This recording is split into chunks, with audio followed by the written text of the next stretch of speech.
Ladies and gentlemen, welcome to the first episode of the Off Day Marlins podcast. I am your host, John, and I am joined by a very special guest, a fan of the Chicago Cubs, Ryan Miranda. But we'll be bringing him shortly thereafter. I just want to announce that I want to get myself more active with this channel. I want to post more content, more weekly stuff. I want to get some more. I really want to push more content out for you guys. I want to do some off day podcasts, every single Marlins off day podcast like these. We'll be bringing some fans from other teams. We'll be bringing some other fellow Marlins fans.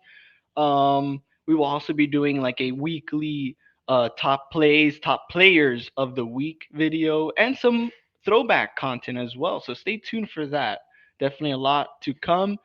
But yeah, let's get started with this. Let's bring in our special guest, Ryan. Welcome to the show. How are you doing this fine Monday evening? I'm doing good. How about you? I'm doing great, man. Baseball is back. I mean, after a 100-day lockout, it just had to come back. Finally, we got baseball. We're playing 162 games, a little bit delayed, but we're gonna be playing those 162.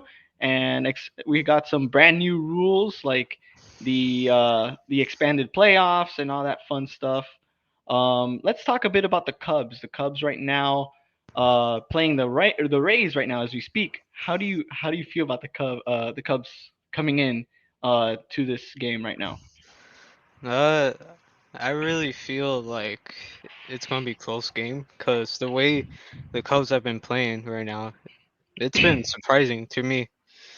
It's like I don't know, it's surprising the way they're playing. Hmm? They're hitting, they're pitching, I they're agree, and I think the same could be said for the Marlins.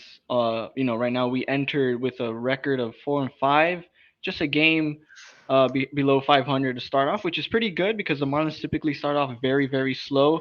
And you're right, the Cubs have surprised given the team and the roster that they have. It's pretty comparable to the Marlins as far as things stand right now. I really like how the Cubs brought in that Seiya Suzuki guy. That's a good guy to market to push out, yep. especially now when Japanese players are having like that little boom right now. Nick Madrigal, you were mentioning to me earlier, is one of your players to watch. Um, is there another guy that stands out, whether it is pitching or the hitting? What's a guy you could name out? Let's see. The next player I would think would be a good player is Clint Frazier. He has all the Ooh. power. And we could fix his vision right then and there with our new hitting coach. Yeah. It's not Mike Napoli. No, Mike Napoli's a first base coach. That's right. But yeah, I like that pick because Clint Frazier, coming from the New York Yankees team, who by the way led the league in strikeouts, or among the bottom three with the Marlins and the Rays, who struck out quite a lot last year. So it's interesting to see how the Cubs kind of fix him up and maybe turn himself around. As for the Marlins, though, we got to do a little bit of a recapping. The Marlins played three series. Those three series were the opening series with the Giants. They played it in Oracle Park. It's the first time since 2020 that the Marlins played an opening series away, and that was during the COVID season. Marlins fell. They won one of three, with the Pablo start being the one that got them the win. Sandy had great stuff the first game on the opening series, but unfortunately they just fell short. It was a very close game because Jazz did deliver. Anthony Bender unfortunately blew it at that final inning, and for the third game, I mean, we're talking about one-run games. The Marlins played a lot of one-run games, and the second game showed off. You just love to see a guy like Jazz, a guy like Jesus Sanchez going out there and absolutely showing their all in that first series. As for the second series, the Marlins went on to play the L.A. Angels. About to say Anaheim. The Marlins fell. The Marlins fell both to the Halos there. Mike Trout and Shohei Ohtani surprisingly didn't really show all too much than I was expecting. We got more from Brandon Marsh and Joe Adell than we did from those two. The Marlins did lose those both, unfortunately. One of them being a walk-off. Pretty bit of a mismanaged there by Mattingly. And the second game was yikes. Let's not even touch on that one. But the MVP of that series is probably Jazz. Yeah, I think Jazz had a good series. He hit a home run that series as well. He's off to a very good start. Um, and for that third series, the Marlins just finished playing their first opening series against the Philadelphia Phillies. 4 games, and they won 3 of 4. That's an amazing way to start yourself at home. 31,000 in attendance opening night, and that's amazing for the Marlins. The Marlins haven't made those numbers in years. You just love to see them actually packing the stands. I know Wrigley Field and the Cubs can't really relate because it's more of a usual thing for them. Yeah. Um, but as a baseball fan, you always have to root for that kind of stuff. Jesus Sanchez had an amazing showing. We're gonna show one of his clips from one of his at bats against the Phillies here. He was just absolutely stellar. And a lot of weapons for Zach Eflin, who brings the first pitch home to Sanchez, and he just rips that one into the corner and right. That'll be a run for the Marlins. It gets stuck under the wall. Sanchez, a triple last night, an RBI double tonight. It's 1-0. The Marlins definitely know that Zach Eflin is a strike thrower, and what do you do to a strike thrower? You're aggressive on it. And that's exactly what Jesus Sanchez does. Gets a first pitch fastball, stays right on it, smokes it down the right field line. And to me, that's more, you can get in the mechanics or however you want. That's more of a mental approach, Paul. And something to mention on that hit that we just saw, that was a triple.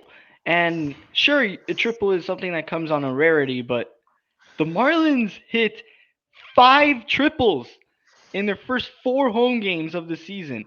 That is the first team to do so since the 1990 Chicago White Sox. That is absolutely insane to me because the rarity of triples is just crazy. You got Jazz with 2, Jesus Sanchez with 2, Miguel Rojas hit 1, and I can't really remember who's the other guy who did it, but there were 5. There were 5. I do know that. It was awesome. The Marlins bats really woke up. They really showed us that they're not going to be dead the whole season, and they could actually score runs. We saw in that final game they scored 11, and they came back and answered back from that third game, which unfortunately Trevor Rogers did not have the best outing. Um, just pitched, had a down game. It's good to see Eliezer pitch a pretty good one in that final game. The others were pretty solid. Sandy had another great start. Pablo had an amazing start as well. So overall, Marlins 4-5, third place in the NL East. We're talking about a division who is not easy to win in, and they're so far they've challenged themselves to be there. Um, Other than that, that's pretty much your recaps. The Marlins now come up to play the St. Louis Cardinals and the Atlanta Braves. Those are going to be pretty good series. The Cardinals and the Marlins are both teams who are pretty lopsided. The Cardinals typically end up on top over the Marlins in many years, and for the Braves, two teams who have really punched each other fist to fist for years. A little bit of beef with the whole Acuna situation. We'll see how they fare with the defending 2021 World Series champions. Um, Other than that, um, you know, pretty good start. As a fan of the Marlins, I'm not upset for once. And previously on this channel, if you guys have been watching, I know it's been a bit inconsistent. We kind of took a dump on the Marlins the last stream. We actually did. We spoke trash. We weren't really happy with the team. And as of right now, it's still early, but as of right now, the Marlins are playing decent baseball. They're scoring runs. They're pitching well. The bullpen has been surprisingly well. As you know, um, we spoke about how Nick Castellanos was a missed opportunity. Uh, but Nick Castellanos did exactly what most Marlins fans expected him to be, a poor defensive player, and he showed it in the outfield that those 4 game series.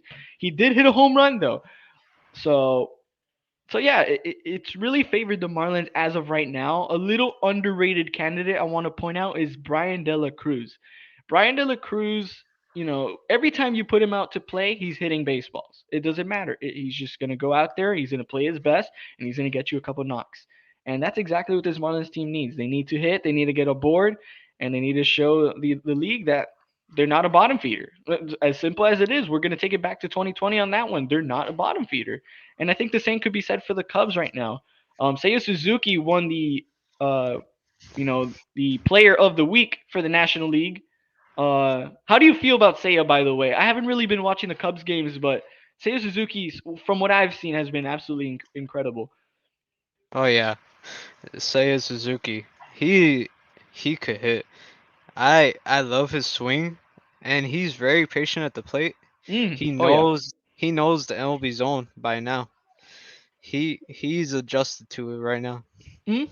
No, I agree. Seiya, even from the opening day game, because I did watch that one. They did play that first game. They were talking to I think it's Skiambi. I think it's the Hmm. announcer for the Cubs. He was talking to his color commentator that Seiya Suzuki just has an ability to watch the plate so effectively and so well. It's amazing how he plates his pitches in the box and he manages to get aboard. And so far, he's been a wonder for the Cubs. And we're talking about a team like the Cubs and the Marlins who play in a division where it doesn't really favor them.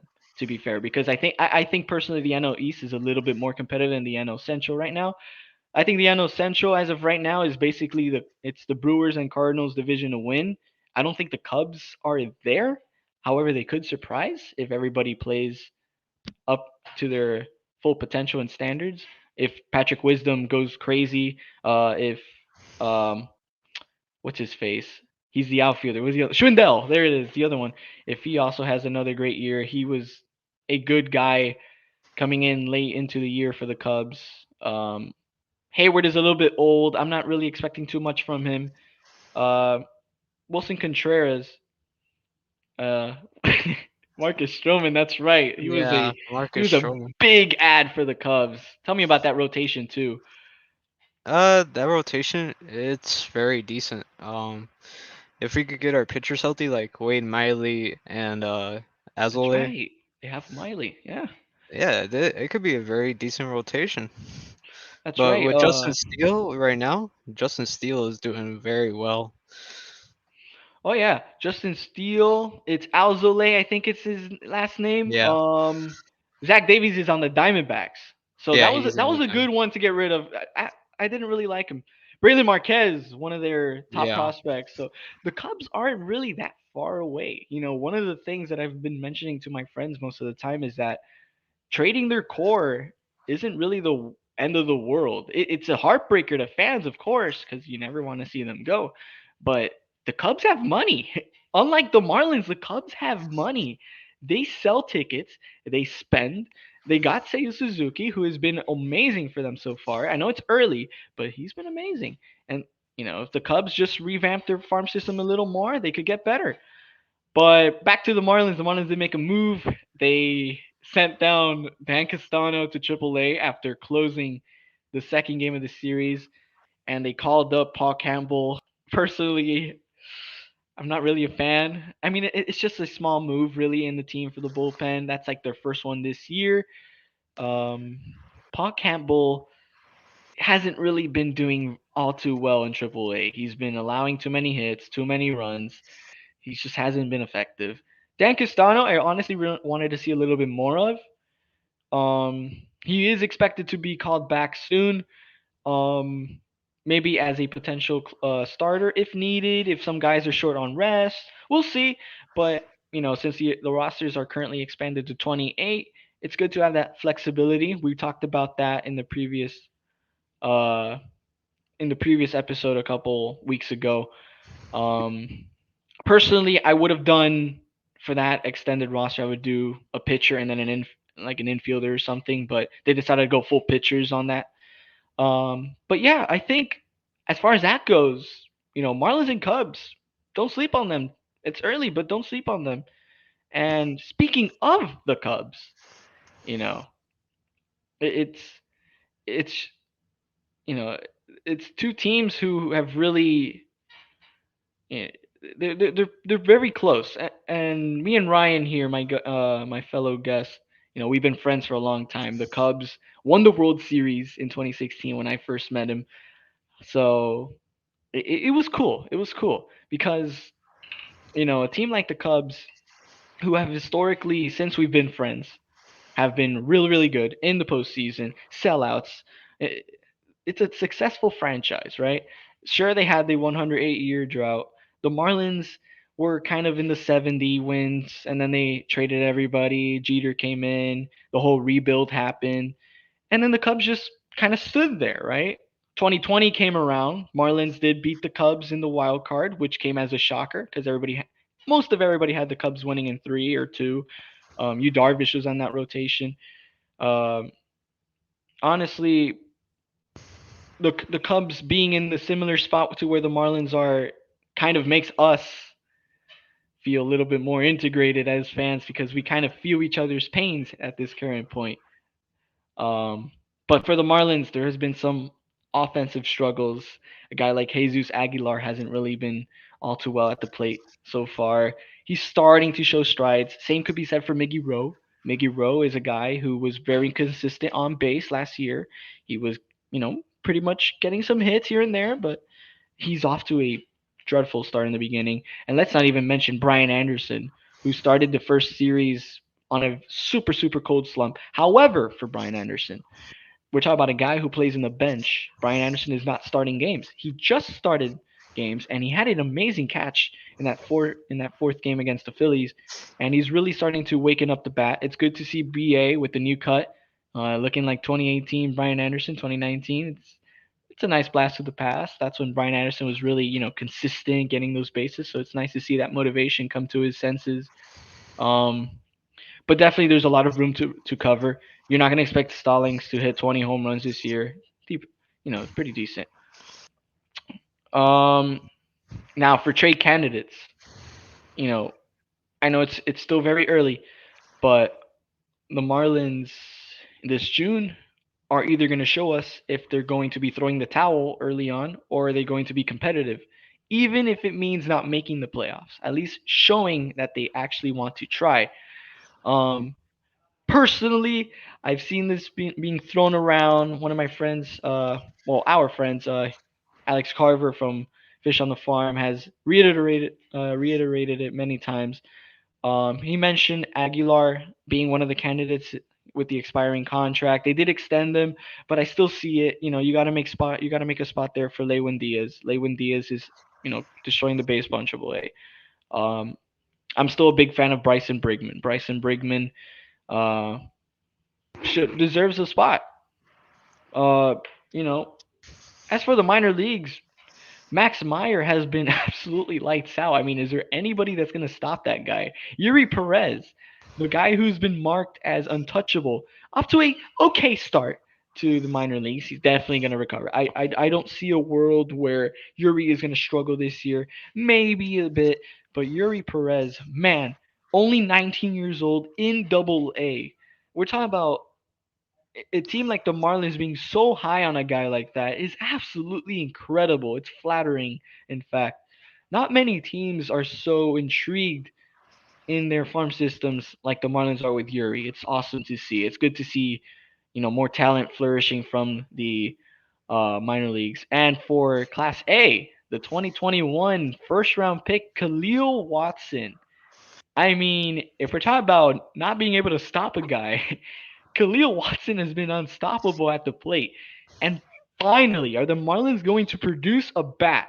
We're going to find out because Khalil Watson so far has been absolutely incredible. That infield in the future, if they keep Jazz in the mix with the team and then they call up Khalil, is going to be pretty interesting with Miguel Rojas as manager. Well, we'll see. We'll see. We'll see. I do see it happening. Now, the one that brings to my attention the most is Alex Jackson. Alex Jackson. Oh man, Alex Jackson was traded to the Brewers for I think it was Hayden Cantrell, something like that. Cantrell, by the way, has shown pretty good promise in Double A, I believe is where he's at. Um, but it's good to see him getting something in return for Alex Jackson. Alex Jackson really did not work out here. He did not work out in Atlanta. And frankly, I don't know what the Brewers are going to do with him. Maybe as a depth piece. We'll see. But that's not our worries anymore. It's good to see us getting some return for him. Yeah, we did also get Alexi Ramirez in that trade with Hayden. But I think Hayden is really the centerpiece of that one because based on what we've seen so far, excuse me, uh, is Hayden really swinging the bat? He's had troubles with the bats last year in the minor leagues for the in the Brewers org, and he's really shown for it this year. However, another sleeper candidate for the minor leagues, not Wade LeBlanc, Wade LeBlanc, um, Charles LeBlanc. There it is, Charles LeBlanc. Man, third baseman, absolutely incredible. That guy, wow. That's a sleeper pick, Rule 5 pick from the Marlins. Um, Also, another one, Peyton Burdick has really watched the ball a lot. Batting average hasn't shown for it much, but he's really starting to watch the ball a lot better, starting to get on base. So overall, for the Marlins farm system and the minor leagues, uh, solid, solid. Nothing really to be all pissed about.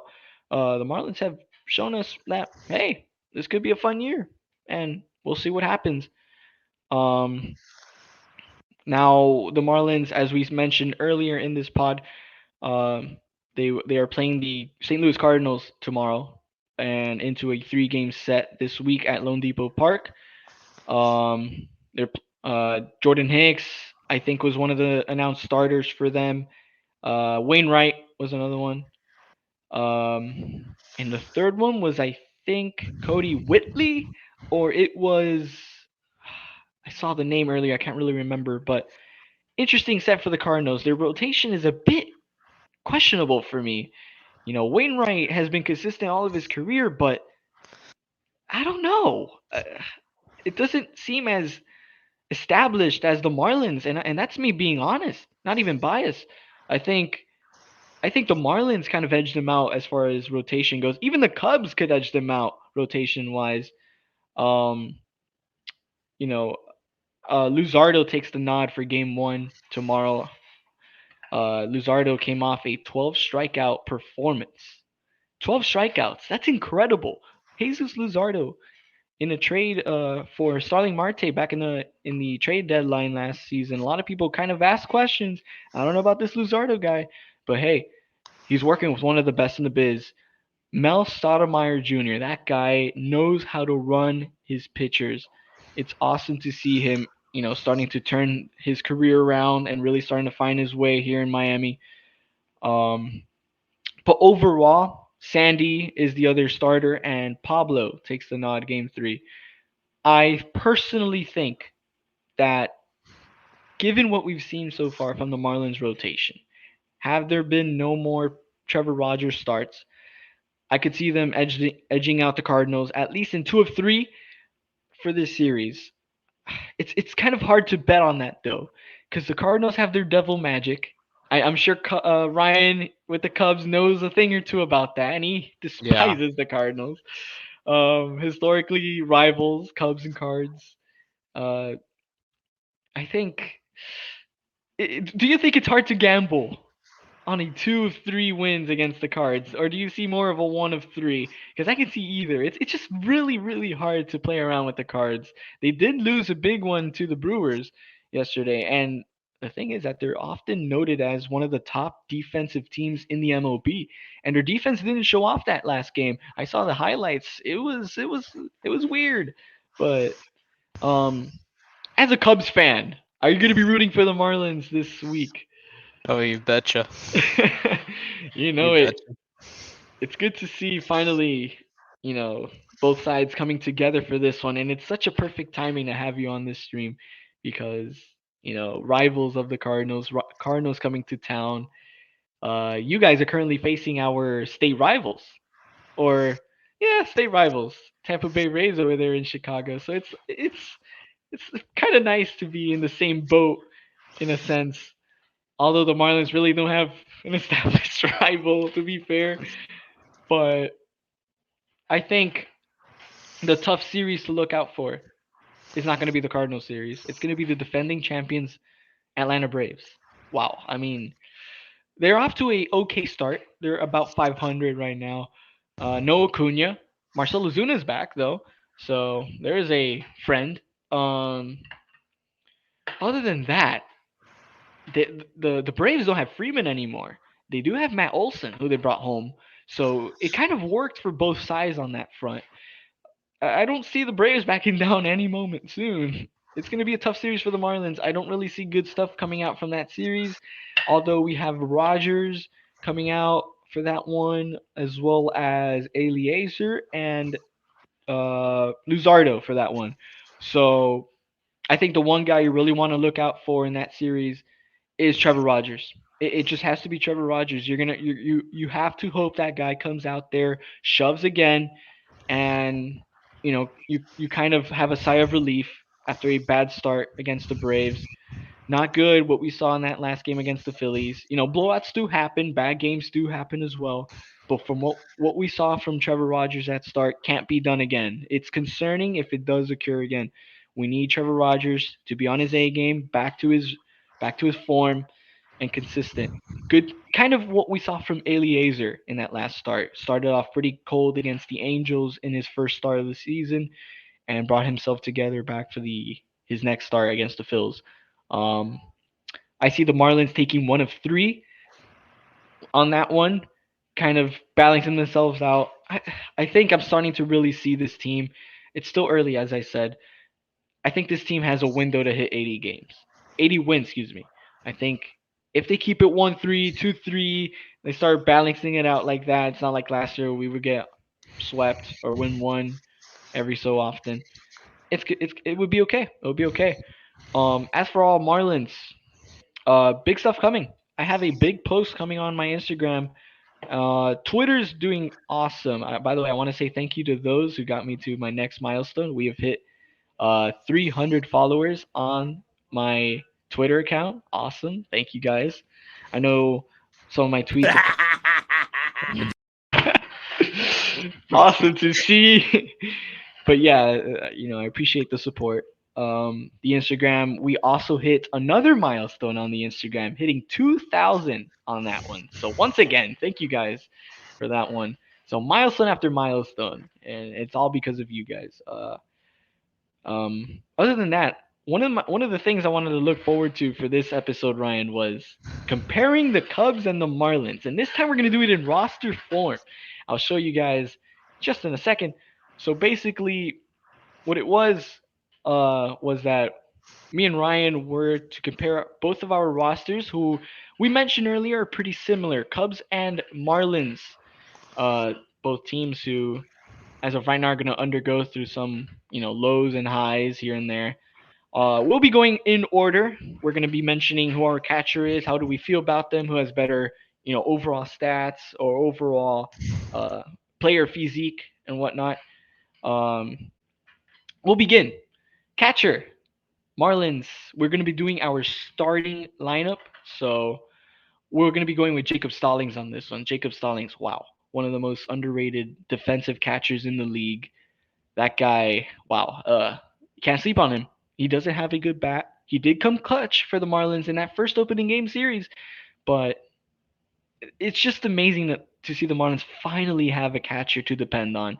It's not like a Jorge Alfaro liability or a Alex uh, Jackson um, type player. Wow, Jacob Stallings, Platinum Gold Glover, as I call him, Gold Glover as well. Good defense, works well with pitchers, good framing, picks off runners trying to steal. So it's really nice to have a guy like that. What about you, Ryan? What do you got? Uh, for here we got Wilson Contreras. Tough one. He's also very good Mhm. defensively, but I would say like Stallings has the better defense I overall. would agree. I would agree. I do think Wilson edges him out on offense though, but we also have Yeah. to note last year Wilson Contreras had a bit of a down year. We understand it's a little bit early still to the season. Um, Obviously looking for Wilson to get himself back together. And by the way, for us Marlins fans, in case you didn't know, Ryan, which I'm sure you were aware of it, Marlins fans before Stallings, we wanted Wilson Contreras, but contracts got in the way of things, and we got Stallings Yeah. instead. But if we're talking about player overall, like who is the guy? Who's the guy? Who are you putting in that roster? Are you putting Wilson or are you putting Stallings? What do you think?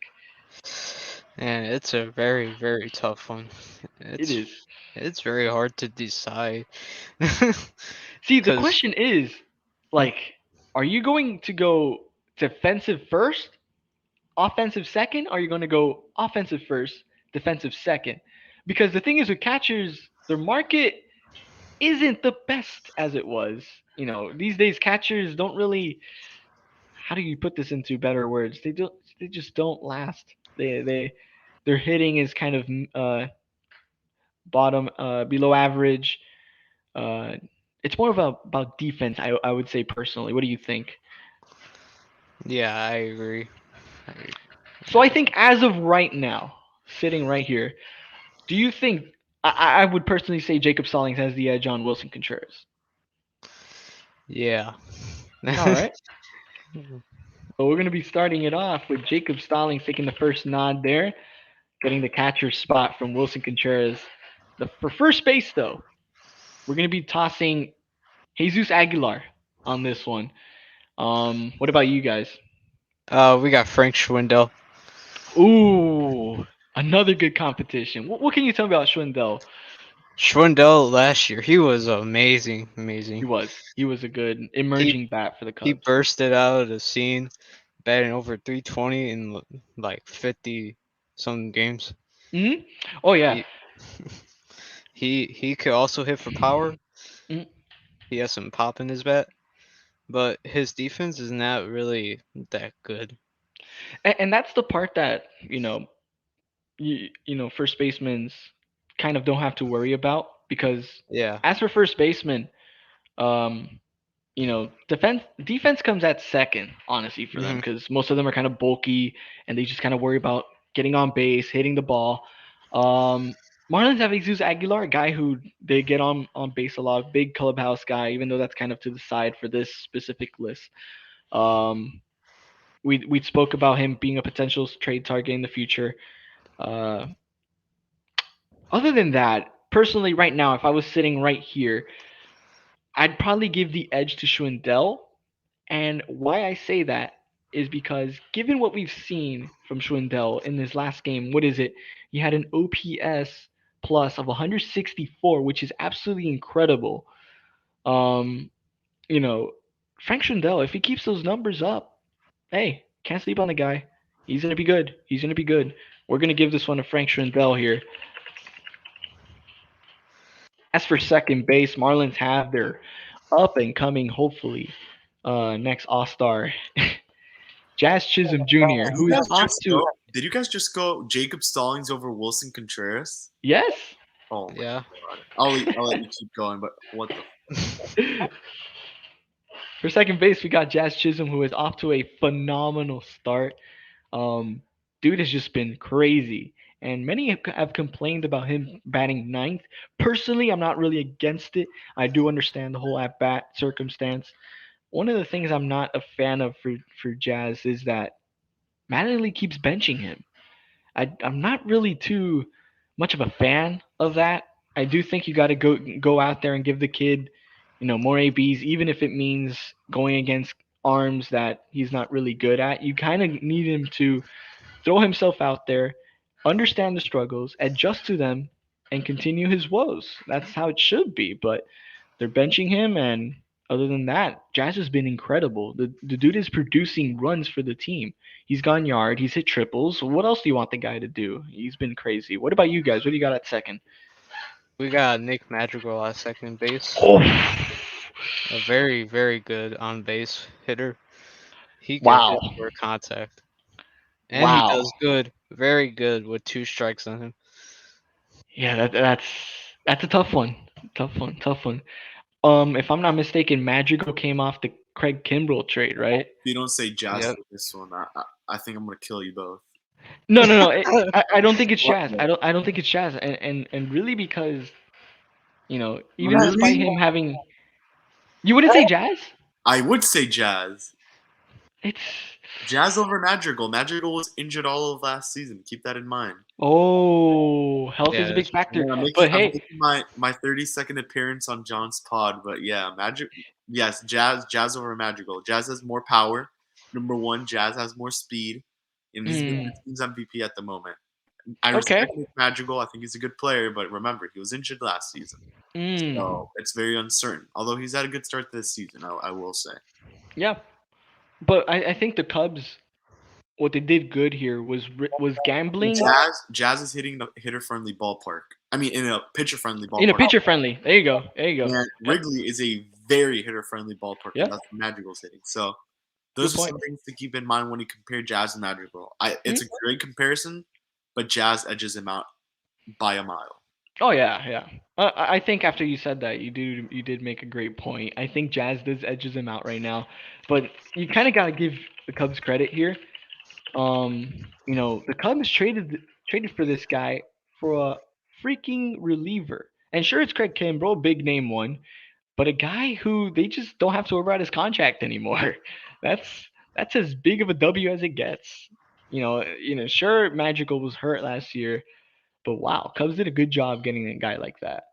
Now for third base, this is a tough one for the Marlins because the Marlins did have questions about who to throw at first. I mean, excuse me, at third. It's either BA or Wendell. For this one, I believe I would use Wendell. I don't know if Kevin wants to come in and maybe use BA instead. I don't know what he would think. Yeah, no, you, Uh, you go with Wendell. You go with the guy who's played the most games, and it's yeah. Wendell. He's had a strong spring training, led the team in hits, Mhm. and he is now second in hits with 8. Jeezy's in first with 12. So Yeah. yeah, I actually would like to know the Cubs have Andrelton Simmons. Who do you got at third, Ryan? at third base we got Patrick Wisdom. Oh, Wisdom. He was one of the Rookie of the Year candidates last year. Yeah, I think Mhm. well, Joey Wendell was an All Star. And Joey Wendell was an All-Star, so that's another one to keep in You would mind. have to go. And You would have to go look at the stats for that one, but I mm, think I think Wisdom may edge it out. But Wisdom, keep in mind, I think he was a little bit of a late bloomer for the Cubs. yeah, Very late bloomer, especially throughout the season. It was towards the end of the season where he really got it going. So I would give it to Wendell, but I would like to see Wisdom's stats, and I know you would look him up, John. yeah, I'm looking at it. I'm looking at it right now. Wisdom played the 106 games, 116 OPS. Anything else you want to add on Wisdom though, Ryan? Wisdom, he's a very great power hitter, but the Mm, thing is, his problem is he's striking out too much. That's his big mm. problem right there. And that's I think where Joey Wendell kind of edges him out as well because Joey Wendell's not a big strikeout catalyst. If anything, Joey Wendell is more of a walk type guy. He's more relaxed at the plate, and when he does, he Mhm. kind of laces the ball so it kind of lands, in the shallow part of the outfield, which makes him a very killer player to get rid of. And the thing with Wendell is that he runs like the dude has he could run. He could run, and you know, I think right now, um, looking at these stats, 116 OPS plus for Wisdom, very very nice year last year. Wow. He did strike out a lot, like you said, 153 times last year. Wendell struck out 113 times last year. Had a 109 OPS plus, but the thing with Wendell, he played more games. That's something to take that into account. And so far, he's been an immediate impact for this Marlins team. I'm sure Kevin could back me up on that one. Wendell's just been amazing. One of the most under. 100%. I mean, and you look at it now, Cam Meisner. I love Cam Meisner. He would have been the future center fielder, but Cam Slow Meisner start. has been good in triple A's, I think where he is right now, or double A. Yeah, he's in Durham, AAA. He has not had a good start to the minor league season. Mhm. So Miami now has a win now player with Joey Wendell, who's actually been a very big impact player. You're able to maybe trade Brian Anderson. That's why I gave you that trade candidate category. Trade BA away. I like Oh, that's I right. like Yeah. I like Wendell over it's Patrick Wisdom. Yeah, I like Mhm. Wendell over Wisdom, but that's very very close because keep in mind Patrick Wisdom was another one of those late bloomers for the Cubs. A lot of these guys were Schwindel, Patrick Wisdom, those types of guys. So it's interesting, but yeah, I think we all go Wendell here just because more games played, All Star appearance. So it's not, and he's been having an excellent start to the 2022 season. Yeah, yeah. Thank you on that one. I think we could all agree on Wendell for this one, but you kind of have to root for a guy like Wisdom. If he keeps it up, good stuff. You know, I think it's not over for Wisdom. If Wyndham kind of lowers those K numbers, he's gonna be pretty good. Now we're gonna go to our next one, and that's the shortstop. Marlins are playing with El Capitan Miguel Rojas. Dude is a leader, first of all. Before anything here, he is a player coach. However, you have to account very slow start. Last year, he's not the craziest player in the world either, but it just depends who the Cubs have right now. For shortstop right now, we have Nico Horner at short. Okay. Very nice defensive player. He hits for contact as well. Hmm. But last year he was very injury. You know, he had a lot of Prone. injuries. Yeah, he had Hmm. I I think for this one we got to go Rojas, only because Nico has it. The shortstop isn't Anderton Simmons, or is he injured? No, he's injured right now. Okay, then yeah, Oh you go wow. Rojas. Yeah, it would be Miguel Rojas, If it but was Simmons, 100% Simmons. oh yeah. I don't care if he doesn't have offense. He's a Gold Glove shortstop. That's how Mm. good he is. But yeah, yes, I think you go Rojas here. He has the offense. He has the defense. Besides Yep. in Anaheim, but I mean, besides that, Rojas is a good player. Yeah, yeah. Kevin said it there. Rojas, slow start. You kind of want the guy to come back to his form. As for Nico Horner, as you mentioned, Ryan, I know you're a big fan of Nico Horner. Yeah, for Uh, sure. Nico Horner this year kind of got to root for him, make sure that he gets himself adjusted after being injured. He was a first round pick for the Cubs back in 2018. Made his debut actually in 2019, so it only took him a year to make it up to the major leagues, which is Yeah. incredible. Once again, like you said, his big issue has been the injury. So you know, in those 44 games that he played in 2021, he had a batting average over 300, an OPS plus over 100, over 100. So he's got potential. But if we're talking right now, it's got to be Miggy Rowe. Miggy Rowe takes the edge there. Now we move into an interesting category for the Marlins, the outfield. But we'll get to that. Left field, the Marlins are playing Jorge Soler, and I know that's a familiar name to the Cubs. Yep. Jorge Soler, former Cub, won the World Series back in 2016 with the team. Um, I'm sure you're happy about that still, even a couple years later. Yeah. Marlins fans probably weren't even born the last time they won, but it's okay. Cubs fans, parents weren't even born when they won before 2016, or hell, even their grandparents. But um, uh, Marlins are playing Jorge Soler on this one. Also, another guy with a slow start. I forgot to mention him earlier, by the way. If you're for those of you watching, uh, Soler's starting to kind of put himself there. It's like a starting to for the Marlins. Slow starts. Uh, Soler did go yard in the most useless game to go yard in, but you kind of want to see those at bats. Uh, who are the Cubs playing in left? In left field we got Ian Happ, sw- switch Ian hitting, Happ. switch hitting outfielder. He only does like very good when he's facing right-handed batters, Hmm. but when he's facing lefties, he's not really that well. And the interesting part I want to mention about Ian Happ is that he had a bit of a down year in 2021, but even despite the down year, he managed to keep the OPS plus to 101. Yeah. So, He How's caught this fire in 2022 season look September. like? Uh, what did you say, Kevin? What's the 2022 season looking like for Hap? Pretty good. Pretty Yeah, good. pretty Give it good. Ian Happ. Give it Yeah. Ian Happ.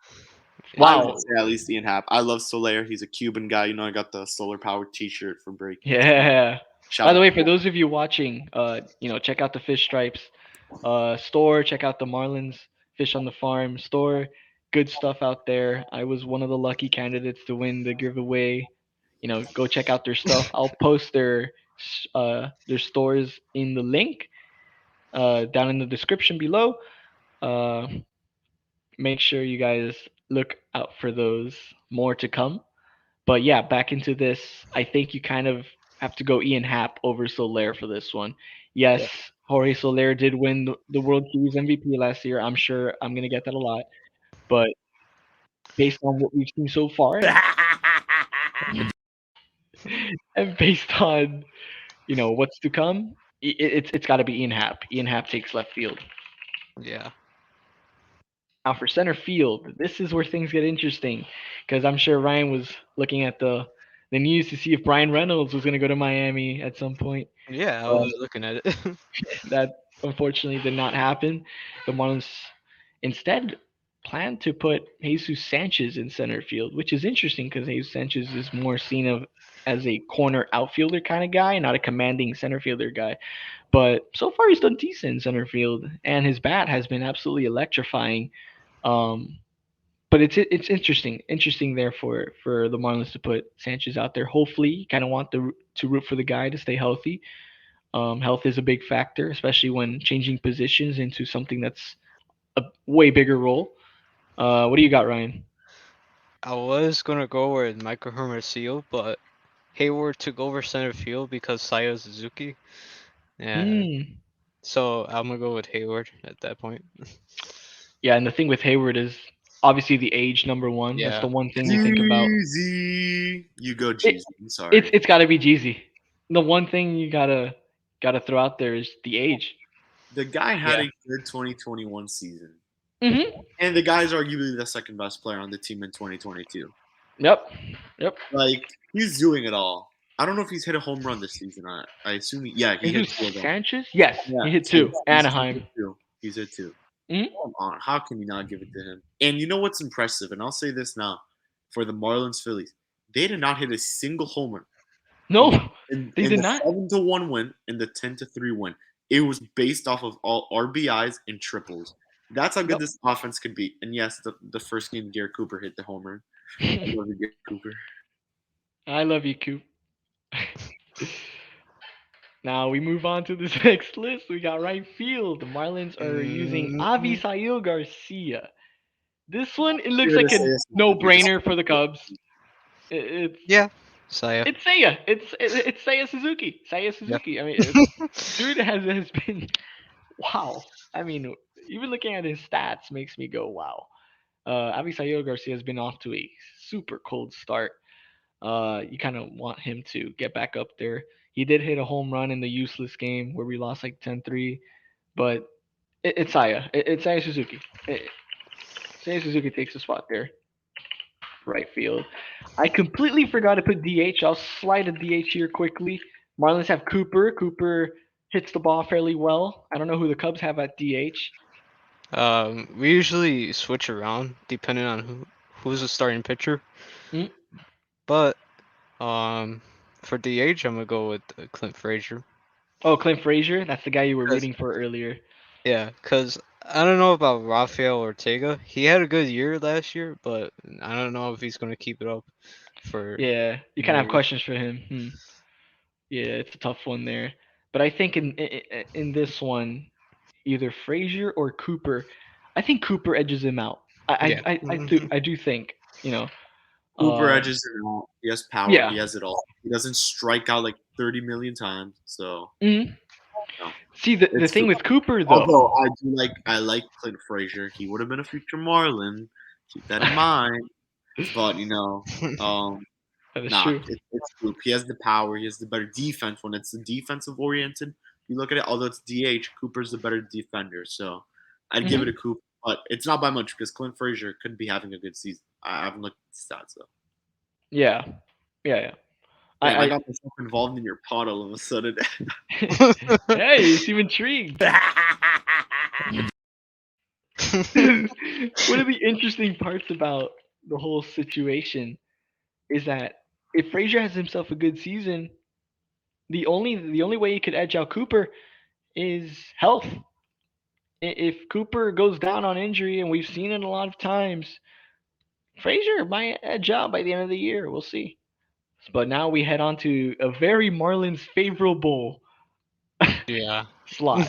The starting pitching. The Marlins first starter is Sandy. The second is Pablo. The third is Trevor. The fourth is Eliezer, and the fifth is Luzardo. Who do the Cubs have?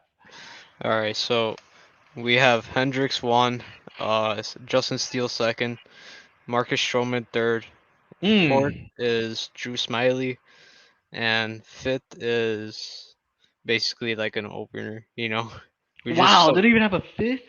no, because Azalea is hurt. Oh, That would have that's been our fifth. right. Is Braylon Marquez not up there already? No, he's still in the minors. Jesus Christ, that's Wow. a bit brain dead. No offense. Yeah, Yeah, it is pretty sorry. brain dead. Honestly, just give all 4 spots to the more. No, I'm joking. No, Um, but Wow. no, I would do Sandy definitely yeah, first. Mhm. Sandy's a no-brainer. Stroman, I would do second. Yeah, Pablo third. Trevor, right? Trevor, and then Kyle Hendricks. Ooh, yep. Ooh. That's how I look at it. I mean, it's your pod. You may have a No, better. no, I agree. I agree That because may look good, and then we all have to come up to with that cumulative agreement from yeah, all of you, right? Not gonna lie, I would probably put Justin Steele over Hendricks right really. now. Yeah, Okay. And I I would mean, throw it hey, in. it's the Cubs fan. He knows more than us. So Let me look at his stuff real quick. Justin Steele. I had no idea who Justin Steele was. I am sorry, but Justin Steele's first start, he shut out the Brewers. Ooh. No, he's not wrong there. I mean, damn. he is a relatively younger guy than Hendricks. That's something to factor. Right now, pretty good. I would agree. Justin Steele, underrated pick, number 3. Wow. Okay. Give the closer already to the Cubs, man. Whoever it is, Why? Who's your guy's closer again? it's John's dad. Yes, Okay, I know who it is. it's Anthony Bender. He's off to a pretty slow start. It sucks to see. um, the Cubs closer is David Robertson. Robertson, he's still in the Yeah, league. Give yeah, it we to signed him. just give it to Anthony Bender. David Ro- I don't know. Robertson. Look at stats. I would say look at stats, Robertson and I would give it to Robertson's Bender. doing decent right now. Robertson's got 3 Ks. He has a perfect ERA so far. He's only pitched 4 innings though. How much has Bender pitched? Bender's probably pitched also 4 innings. Not gonna lie. Let me check. Bender. He's pitched 3.1 innings, 5.40 ERA. He did give up that 1 run. 2 earned runs he has allowed so far. He has only 1 strikeout as of right now. But the one factor you got to look at is 2021. Now, for Robertson, in 2021, he played for the Rays. He only played 12 games. In those 12 games, he had an ERA of 4.50, a 3.67 fielding independent pitching, and a 1.2 whip. As for Bender, Bender came out of a surprise to a lot of people. Bender had a 2.79 ERA, a FIP of 3.19, and a whip of 1.0, which is crazy. I think if we're comparing closers right now, the edge kind of favors Bender as far as spans of games. Maybe it's just me being the Bender fanatic that I am, No, but no, no. I think you're right. I mean, besides that San Francisco start, he's yeah. been overall pretty good. I mean, let's be honest. I don't know about much more about the Cubs closer, and I wasn't really paying attention to the stats. But I think you go Bender, and you could even throw their closer in a reliever role here. But Hmm. because I know Michael Givens is on the Cubs. Yeah. For the Marlins, honestly, besides that, you probably use maybe Cole Sulcer? Solskjaer. Yeah. Oh, Steven Okert. Ooh. That's Okay. about it. It's either Solskjaer or Okert for the Marlins. After that, the Cubs do have a pretty nasty bullpen. What do you got? What do you got, Ryan? I selected 3 out of the bullpen. I got Mm-hmm.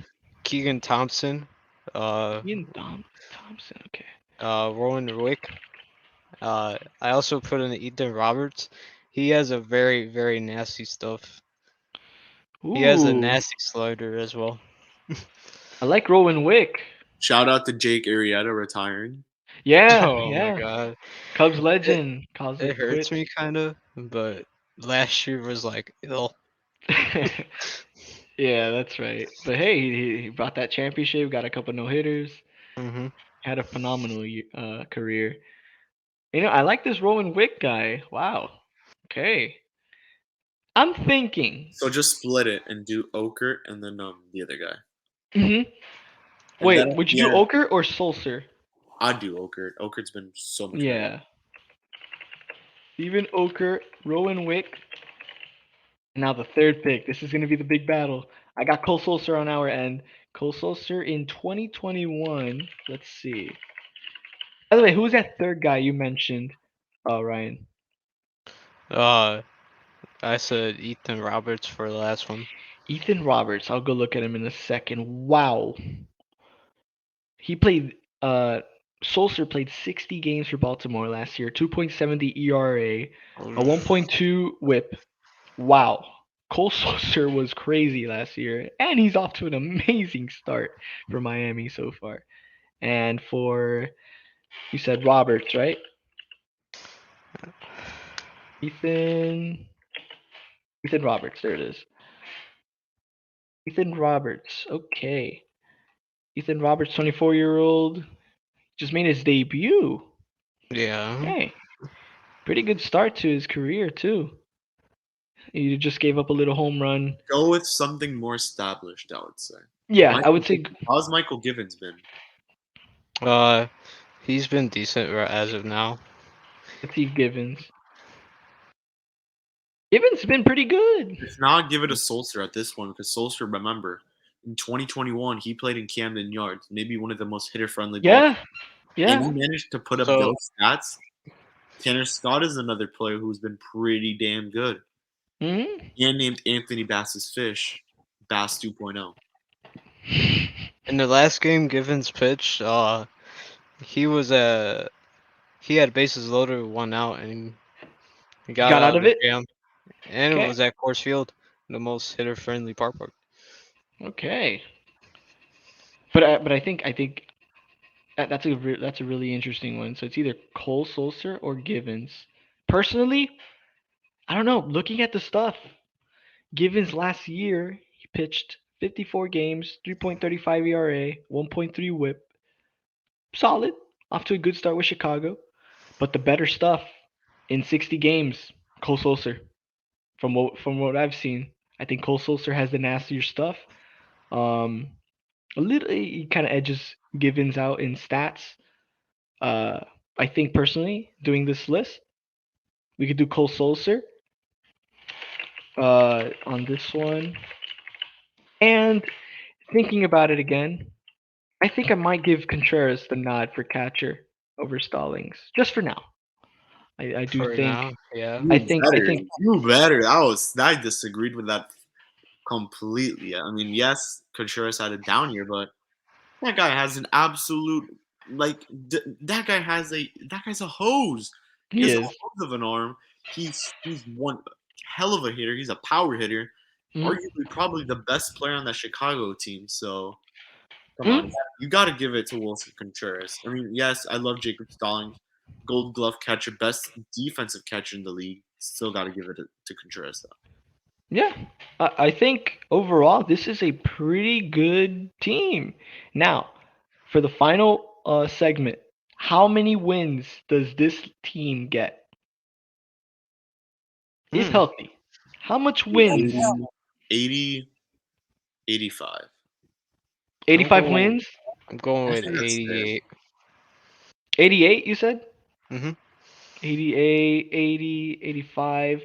I'm going around 86. I think 86 wins. This team is pretty good at stat, pretty well. Underrated bullpen from the looks of it. The rotation is absolutely nasty. Um, maybe Justin Steele guy could really, you know, be that underrated underdog guy in the rotation. Uh, the offense, if good, if healthy, could come in, do some damage. I like the defense as well. It's a little bit better, more established than the Marlins situation as far as the outfield goes and the infield.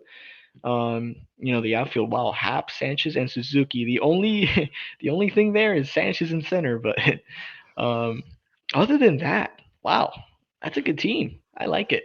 Yeah.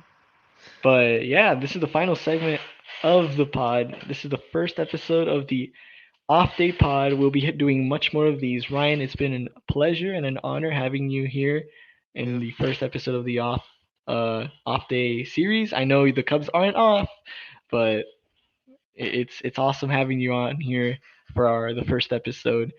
Um, those of you, thank you for watching this first episode of the pod, and we will see you in episode 2 of